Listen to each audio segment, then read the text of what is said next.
Bugün size hamilelikte aparılan screening testleri hakkında kısa məlumat vereceğim.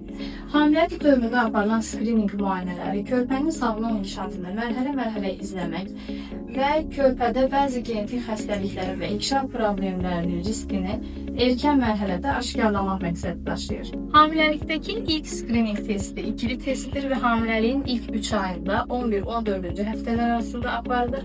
Bu testdə əmsə qalınlığı ölçülür və anadan alınan qan vasitəsilə Down sindromu və trisomi 18 kimi xromosom xəstəliklərinin riski hesablanır. Daha sonra 16-18-ci həftələrdə ikili testi qaçıranlar üçün üçlü və dördlü testlər həyata keçirilir. Bu testlərdə körpənin ultrasonoqrafik ölçüləri və anadan alınan qan əsasında həyata keçirilir.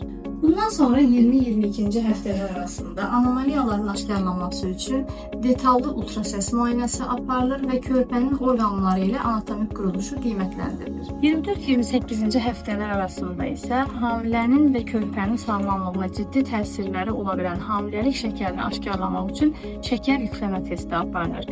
Screening testləri hamiləliyin sağlam izlənməsinin əsas hissəsidir. Vaxtında müayinələrinizi etdirməyi unutmayın.